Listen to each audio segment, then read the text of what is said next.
Cette posture est la posture que quelquefois nous prenons lorsque nous nous rendons compte tout simplement qu'avant nous étions des personnes qui priaient beaucoup, mais aujourd'hui nous n'avons plus une vie de prière. Et à partir de ce moment, lorsque nous prenons conscience de cela, nous mettons une méthode en place, nous prenons une démarche afin de vouloir restaurer cela.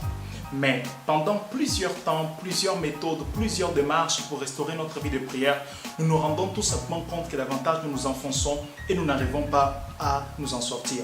Voilà pourquoi aujourd'hui, j'aimerais partager avec vous 5 choses qui vous permettront de restaurer votre vie de prière. Et j'aimerais vous inviter à rester jusqu'à la 5e chose car elle vous aidera certainement. Reste avec moi pour les découvrir.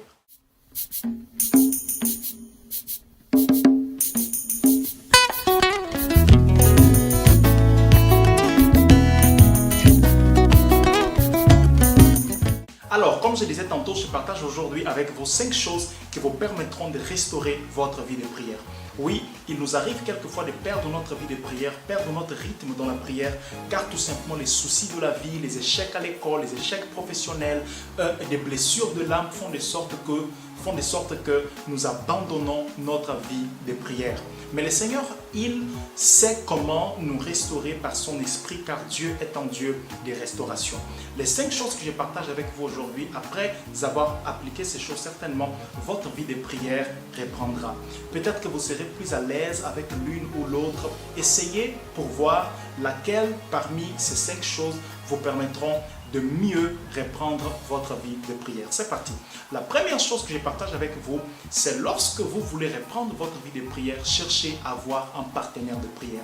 Un partenaire de prière est cette personne-là qui vous aidera à prier. Chaque fois que vous voudriez prier, chaque fois que vous voulez prendre un temps de prière, vous allez tout simplement appeler cette personne ou aller voir cette personne afin qu'ensemble vous puissiez prier. Cette personne peut être un frère en Christ, une sœur en Christ, votre maman, votre papa, votre cousin, peu importe la personne, elle sera là pour vous afin de vous rappeler, est-ce que tu as prié aujourd'hui, quelles sont tes heures de prière, est-ce que tu as respecté. C'est comme un surveillant, mais c'est également un coéquipier que vous avez pour votre temps de prière. Ayez un partenaire dans la prière. La deuxième chose qui vous aidera à reprendre votre vie de prière, c'est les jeûnes. Oui, il est important de comprendre que ce ne sont pas les actions qui nous permettent de reprendre une bonne action. Ça fait 2 mois à la fois, mais je m'explique. Par exemple, ce n'est pas en ayant une attitude de prière que vous allez commencer votre vie de prière. Vous pourrez commencer par le jeûne. Pourquoi? Parce que toutes les actions doivent être alimentées par une puissance. Et les jeûnes apportent la puissance qui alimentera votre vie de prière, qui alimentera les comportements ou les attitudes que vous devriez avoir pour avoir votre vie de prière. Lorsque vous voulez seulement le faire sans qu'il y ait une puissance que vous permettra d'avancer, qui pourra affermir cet engagement que vous voulez prendre de commencer à prier à nouveau, vous pourrez commencer et arrêter tout simplement parce qu'il n'y a pas une puissance sur laquelle vous vous appuyez. Le jeûne vous permettra d'avoir cette puissance-là. Il restaurera la puissance, l'esprit de la prière qui vous poussera toujours à être dans la présence de Dieu. Vous pourrez prendre 1 jour de jeûne, 2 jours de jeûne, 3 jours de jeûne, selon ce que l'esprit vous conduira, selon ce que vous ressentez au-dedans de vous, afin de reprendre votre vie de prière. La 3e chose que je partage avec vous pour reprendre votre vie de prière, c'est de choisir des heures appropriées.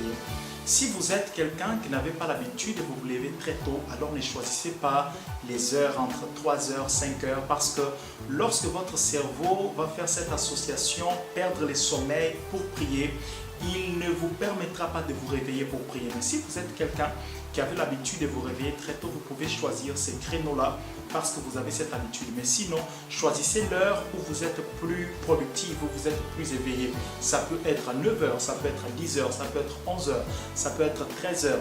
L'heure où vous êtes plus productif, choisissez cette heure-là pour reprendre votre vie de prière. Et après que vous remarquiez qu'il y a une habitude qui s'est installée, vous pouvez commencer à choisir d'autres heures que vous pensez être mieux pour vous de prier, ou une heure que que vous croyez que selon les Écritures, il est préférable de prier pendant ces heures-là que les autres heures. Mais sinon, commencez par une heure où vous êtes plus productif et pas une heure où votre cerveau va associer la paresse, va associer perte de temps, va associer toute autre chose qui vous empêchera de prier.